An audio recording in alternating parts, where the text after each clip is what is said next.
Hi everyone, come with me to make a memorial heart using my water-based Eco Resin Hydroflow.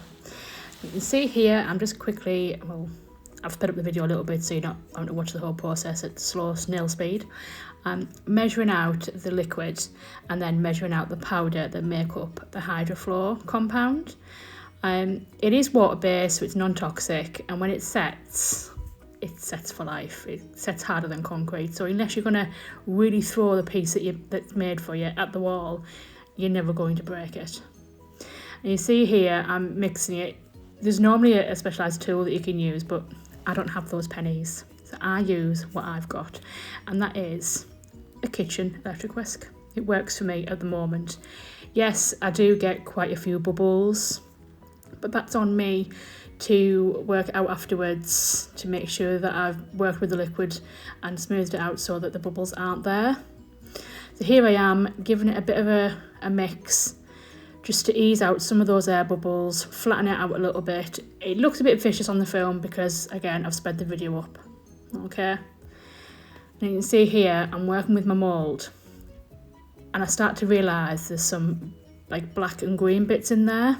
You can just see the corner of another piece that I've already made. It's got green and gold there. And I'm working with this mould, I'm getting really annoyed.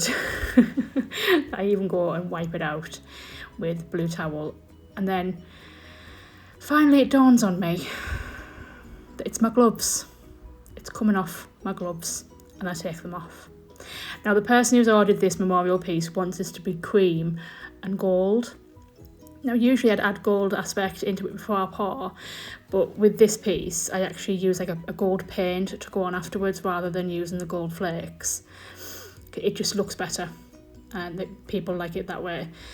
So here I am, I'm pouring. You pour it a little bit of a distance but not too high because you don't want to introduce more air to the mould. And just helping it move around. Now the good thing with Hydroflow is you get a good about 10-15 minutes to work with it before it starts to set.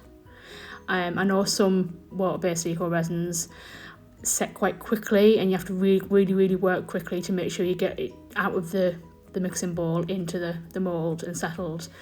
But with Hydroflow, I love the amount of time that I get to work with it before I have to start panicking about it setting in the places I don't want it to be.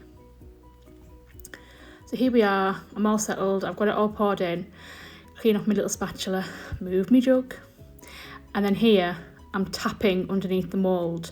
This is to try and dislodge air bubbles that may be trapped in parts of the mould on the front casing.